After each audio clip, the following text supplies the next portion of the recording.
La définition de la santé est celle du préambule de 1946 à la Constitution de l'Organisation mondiale de la santé.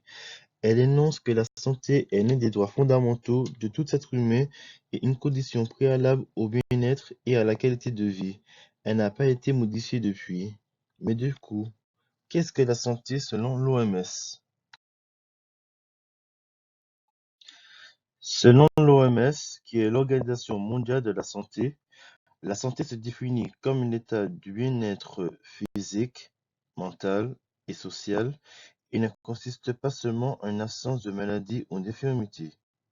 Selon cette définition, l'OMS veut mettre en avant que la santé ne se résume pas à la maladie, mais englobe une multitude d'états, en plus du bien-être physique, comme pour le bien-être mental, où l'individu est bien dans sa tête par une absence de stress au travail, et le bien-être social par l'épanouissement au sein des échanges où il est bien avec les autres. Aussi, notre santé va varier en fonction des facteurs externes et internes qu'on appelle déterminants de santé, qui vont interagir soit directement ou soit indirectement. Ces déterminants peuvent être liés soit à l'environnement, par exemple l'environnement professionnel ou non, au comportement ou habitudes de vie comme l'utilisation du tabac, l'alcool, le sommeil ou l'alimentation, les facteurs biologiques comme l'âge, le sexe ou les maladies héréditaires, et le système santé qui comprend l'assurance maladie et la prévention collective. Sachant que la santé est un sujet très vaste et très sensible, l'État a mis en place des plans santé afin de résoudre des problèmes sanitaires. Les plans santé définissent les orientations à prendre pour les années à venir, dont leur durée d'action est de 4 ans, et visent à prévenir les risques, dépister les maladies, informer et mettre en place des dispositifs pour aider les malades et leurs familles. Des exemples de plans santé ont vu le jour, tels que le plan santé au travail de 2016-2020, le plan autisme de 2018-2022 et le Programme national nutrition santé qu'on appelle également le PNNS. Aussi, la France dispose de dispositifs qui assurent la protection sociale de sa population.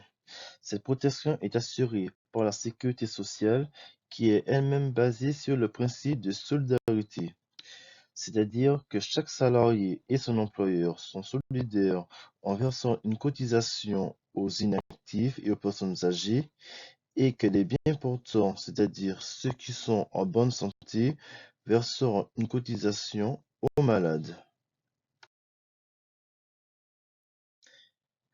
Tous les bénéficiaires d'une couverture maladie sont invités à partir de 16 ans à choisir un médecin traitant qui leur permet de s'inscrire dans un parcours de soins coordonnés. Le médecin traitant aura comme rôle de coordonner les soins et assurer le suivi médical, orienter le patient dans son parcours de soins vers un spécialiste de santé, par exemple le kinésithérapeute, l'ophtalmologue, etc., et d'assurer une prévention personnalisée comme la vaccination et la nutrition. Si on prend l'exemple de deux patients dont le patient A suit un parcours de soins coordonné en passant par son médecin traitant et le patient B qui, lui, en dehors de son parcours de soins coordonnés, passe par exemple par un spécialiste de santé. Après consultation, ces deux patients vont payer chacun le prix de la visite, soit 25 euros, et le patient A qui a suivi le parcours va être remboursé à 70% par la sécurité sociale, soit 16,50 €, tandis que le patient B sera remboursé à 30% par la sécurité sociale, soit 6,50 €. De plus, la sécurité sociale peut obtenir sa carte vitale gratuitement par l'assurance maladie à partir de ses 16 ans. Cette carte vitale est valable partout en France et elle est strictement confidentielle. La carte vitale va servir à s'identifier auprès de l'assurance maladie grâce au numéro de la sécurité sociale composé de 15 chiffres, à être remboursé rapidement d'ici 5 jours, contrairement aux feuilles de soins dont le délai de remboursement est très long, et de bénéficier du tiers payant chez le médecin et le pharmacien pour l'obtention des médicaments par le biais de l'ordonnance.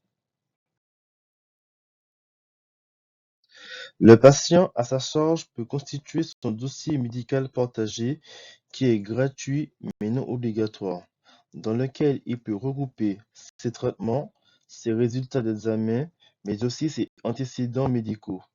Sachant que c'est personnel, seul lui et son médecin traitant peuvent y accéder, contrairement aux autres professionnels qui peuvent consulter quelques infos en fonction de leur spécialité. En utilisant le dossier médical partagé, les professionnels de santé peuvent coordonner les soins, éviter les interactions médicamenteuses et le patient peut bénéficier d'une meilleure prise en charge.